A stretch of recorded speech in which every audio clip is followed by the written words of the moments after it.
Hey everybody, it's me, Angel Benton, and it's time for another Sudsy recap. But before we get to the Sudsy recap, I want to finish up my Step story because I didn't really get to tell you my Step story. So I met Steps backstage at Britney Spears' concert because they were her opening act. And I have to say that the nicest person in the group was for sure Lisa Scott Lee, and Faye comes a close second. They were great, but what was funny is that the next nicest person was H, and it kind of comes out that H was kind of a dick. And then Lee and Claire were kind of standoffish, but it turns out that Lee is actually not a bad guy and Claire's kind of a bitch. So I'm very curious to see how this plays out. I've only watched like the first 3 episodes, so I'm excited about where it's going. It looks really good. I love it. I think it's great, and I'm still excited that I hope they do that shit with ABBA because that or the 18s, because that would be great. Anywho, Sudsy recap time. We're talking about Vanderpump Rules.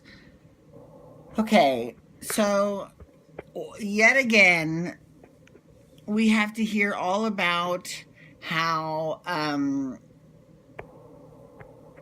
Kristen went down on Brittany. I swear to God, we're going to hear that so much this season. I can tell you already. It reminds me of the time like 2 seasons ago that Katie motorboated some guy's dick, and we heard all about that shit for the entire season. Katie motorboated some guy's dick. Katie motorboated some guy's dick. Big fucking deal. Jesus. Calm down.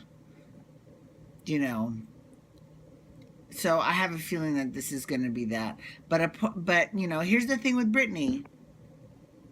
She lived in a very modest county in Kentucky. I doubt she wanted her parents knowing that she was sexually adventurous like that. But when you play with the big boys, you got to be able to, deal with the repercussions. And one of those repercussions is that your boyfriend, especially if your boyfriend is Jax, is going to tell everyone everything. That's just how it is. That's just how it's going to be. James and Lala. Let's talk about where the video left off, where it cut off last time we were talking about James and Lala. James and Lala have not had any forward motion at all because there's been no growth. She's like, I let him in, as in, she let him fuck her, and now we're just brother and sister. Okay, but they're still fucked up and they still don't know what they're doing, especially James. James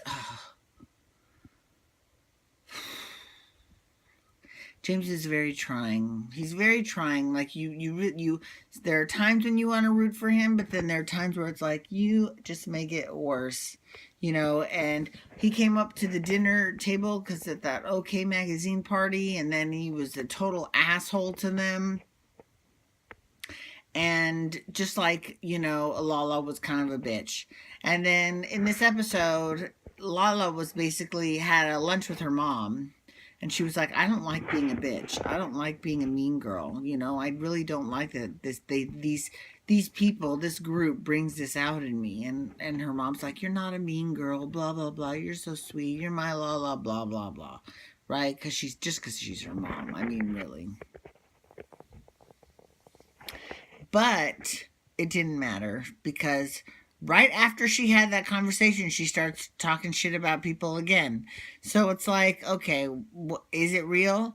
And then she's cried a lot. She cried them crocodile tears for her mom. She cried them crocodile tears at the OK Magazine party.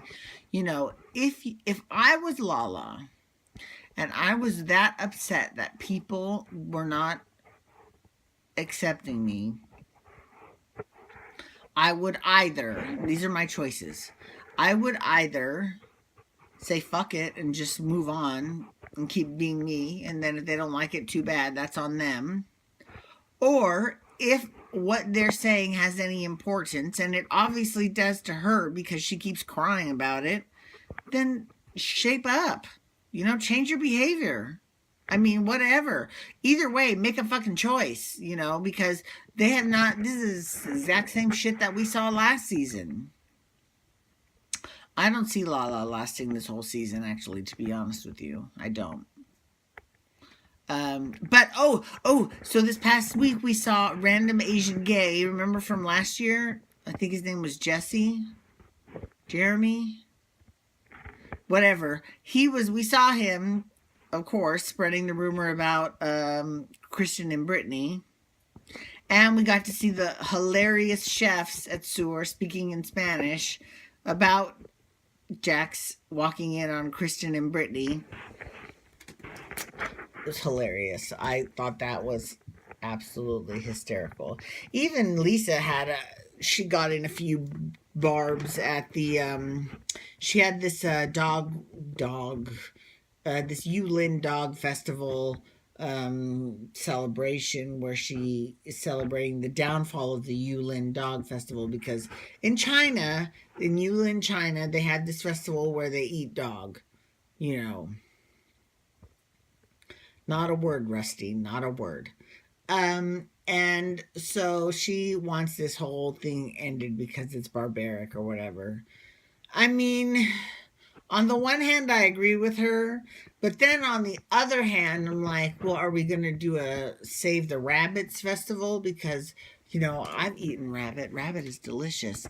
Are we going to have a Save an Alligator festival? Are we going to have a Save a Cow festival? I mean, at what point, is it because I don't know.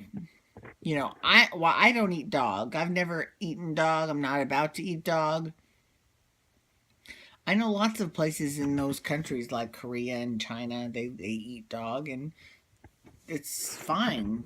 So I don't know if it's a cultural thing, but Lisa's pissed off about it. So she had this dog adoption event where she could have all of her friends adopt dogs. And, of course, they all brought their own dogs, too, which were so cute. Tom Schwartz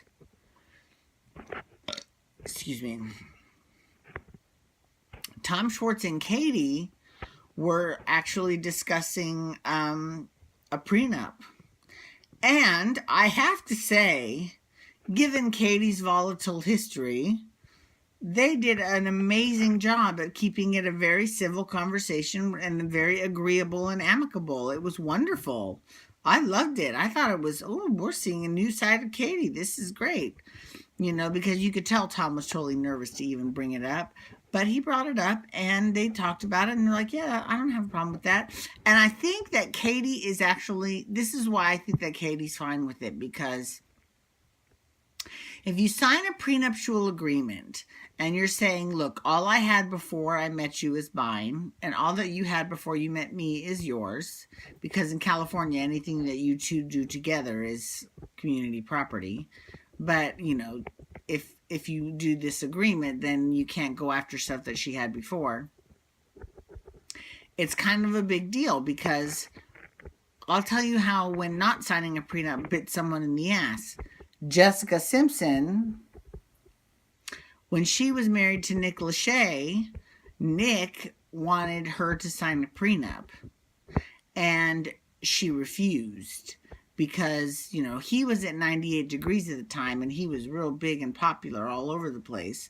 And she was just coming up as a singer when she met him. So she didn't have the kind of money that he had. So she didn't sign the prenup because she thought that when she left the marriage, that if she left the marriage, that she would be leaving, him with half of his money. But surprise, she ended up out earning him, and then he ended up with half of her money. And that's what happens when you don't sign a prenup. So I give major props to Tom and Katie for having that conversation and for it turning out well. I hope that, and I hope that this whole cunnilingus episode does not end up into being another fucking motorboating the dick goddamn thing that we talk about every fucking episode for the whole season. That'll really irritate me. Anyways, I hope you all have a wonderful night. Thank you for watching, logging on. Follow me on Twitter at Angel Benton. You can also hashtag Pump Rules to talk Vanderpump Rules with me. And we will see the new episode tomorrow. Peace out. Wubba, wubba, wubba.